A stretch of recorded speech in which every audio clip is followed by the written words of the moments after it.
You a homewrecker now, Patrick? No, it's not like that. They're... What am I to you? Where do I sit in the pantheon? The way we are, I don't have that with John. I hope that's true. Hey everybody, welcome to What the Flick, Looking Season 2, Looking Down the Road. Alonso Duralde, William Bibbiani.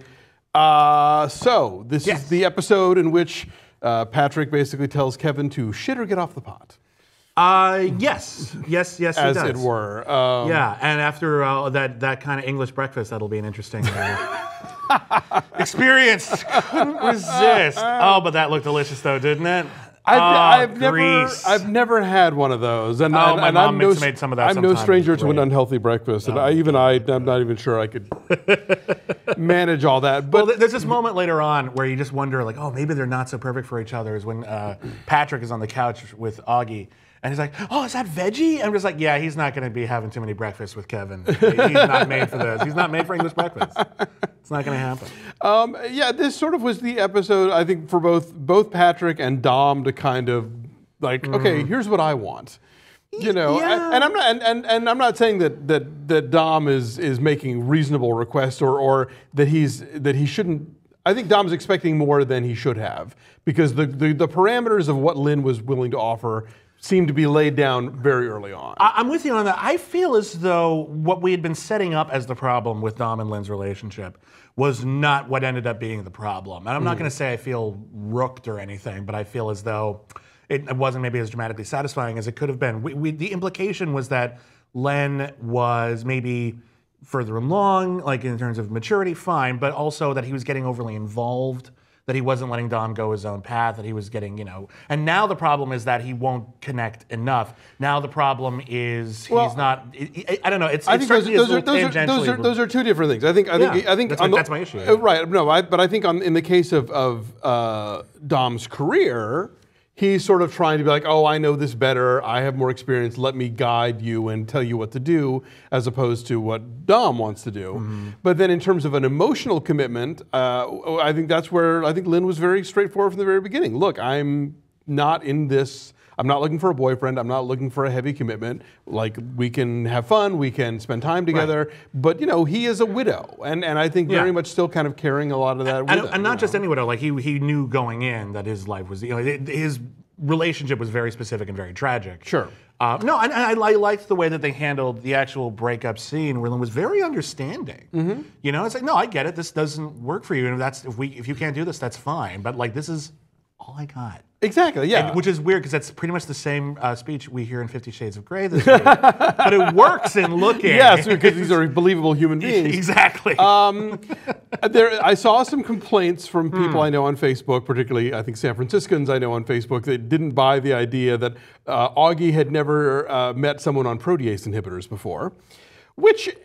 Maybe he had, but did they maybe not talk about it? I was going to say that's plausible. Isn't I was going to say, given his levels of intimacy, he may just be that he'd never actually seen anyone take the pills before, and thus felt the need to ask about it.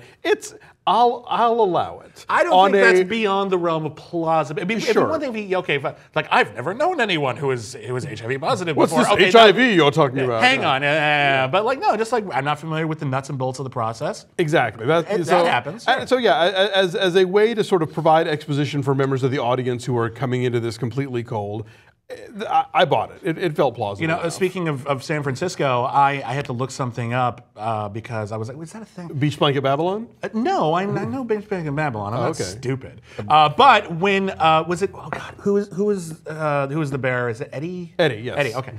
Eddie. At first I thought it was a joke. It was like, let's get you a bag of Dick's to eat. And then I thought, oh, is there Dick's in San Francisco? And then I looked it up, and Dick's has closed. So I guess it was either an anachronistic reference or a joke. I thought it was a joke. I thought it was like, let's go to Dick's. It was a funny turn of phrase. In Seattle, you can still get a bag of Dick's. Absolutely. In San Diego, you still get a bag of Dick's. I don't recommend that. I actually don't like that restaurant. Okay. It's like, oh, let's be assholes to the customer. No, not Dick's Last Resort. There's actually, in Seattle, there's a burger place called Dick's. Oh, I was talking about Dick's Last Resort. Oh, okay, gotcha. No, we are way off the reservation. Totally. Okay, no one cares. I'm so sorry. If it's any consolation, I heart anal too. I want that mug. That's a great mug. That's an awesome mug. I think that might be a little on the nose, I'm not but hey, have it on the camera here. That's a little much. Although I just said it. I don't know. But no, this was a good episode. It wasn't. I don't know. Like the whole with Patrick and Kevin, it got sort of eventful towards the end. But again, I feel as though this isn't a show that's always about incident. That's always about plot. No. This is just about people just figuring out their way. Yeah, it's about character and people who are looking for things. There you go. And Richie, of course, continues to be like the beacon of sanity for this entire show. I think there was that moment when he meets up with Patrick, and just a wonderfully awkward hug. It reminded me of there's this bit. If everyone watches Gravity Falls, there's this bit where it's like awkward sibling hug. Pat. Like, that's what it was. It was just really like, what do we do? All right. Yeah, there's always that thing of like the people who get prematurely Noel Coward, you know? Yes, we recently had a bad breakup, but now we can hang out because we're sophisticated and it won't be a problem. Oh shit, that's your hot new boyfriend. I was like, oh, you're dating a Ginge? Interesting. Is that interesting? Is that interesting? Why would that be interesting? I don't know. He's cute. He's a good-looking dude. I support this move. I don't know that it's interesting per se. I don't know. It's just Richie. I don't know. It feels like Richie's like coming in from like a different show sometimes.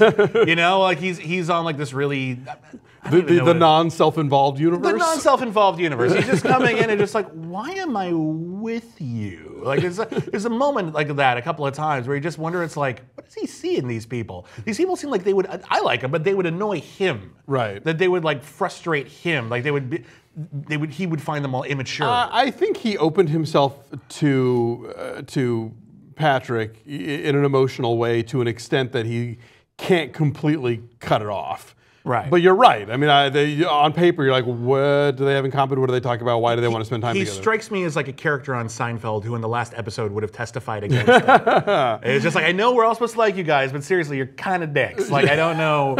I like that Augie is trying to better himself through like public works. I think that's really good for him. I hope that's not an affectation. I hope that's not grasping at straws. I hope that's not just trying to impress Eddie. Eddie. Well, listen, Eddie is utterly impressible as far as I'm concerned. If you're going to impress someone, impress Eddie, because Eddie is a badass. Yeah. He's funny, he's smart, and he's doing something real with his he's life. Compassionate, yeah. He's awesome. Like, if anything, I want Eddie to end up with Richie. Like, those are the two. That actually would make sense. They feel like they'd be great together. And I'm just like, Augie and Eddie, I'm just like, Eddie is not going to take your crap. Well, that's a good thing. I hope that both, I think that Eddie and Richie are the two characters that are going to maybe lasso the other ones and sort of pull them to some level of maturity. So we'll see how it goes. I just like the way Eddie says snacks. Come to the shelter. We have snacks. He's a funny guy. Look, it's a funny show. This was a good episode from a variety of perspectives, but you know, not every show is going to be like, oh my God, did you see Looking last night? No. There are definitely ones that just sort of like, let's keep things rolling, and then we'll have a big thing where stuff happens and people say things. So, but Patrick said shit or get off the pod, and Kevin decided not to shit. I don't even know what he did really. He just sort of stayed on the pod. Yeah, he did. Yeah, and he was just like, I was going to tell him, and then I was like, no, screw it. But then I decided to see you. I get that it's hard. Like, it's going to be hard, you know? If it was easy, it wouldn't have been an issue. Right. But fine. But like, dude, don't come around until you do it. You know, like, how hard is this? Like, it's an ultimatum. You said it's a thing. Yeah. Oh God, they're gonna stretch this out forever. He's not gonna break up with that guy till season 3, and then by that point, Patrick will be with that. I don't know, Eddie. Like, I don't know. Like, Eddie's just gonna tear through the entire.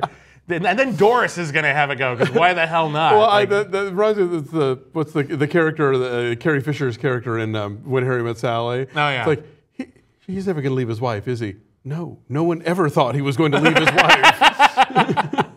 Yeah, basically, yeah. It's again. I'm still not sure who big is or why anyone would be big, but I feel like we're in a big situation. Could be. Yeah. It's looking that way. All right. I really should have watched Sex and the City. That would help, I think. To know I probably shouldn't reference it.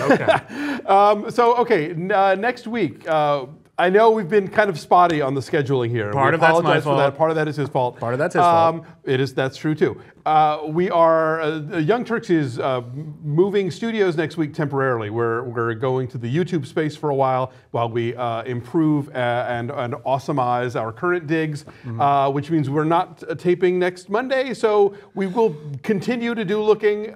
Do not fret. We'll just do it when we can get to it, and then we'll be back on a schedule in like a week. So so sorry about that. We appreciate your patience, but we're not going away. I promise. We're gonna do this whole damn season. Thank you for watching.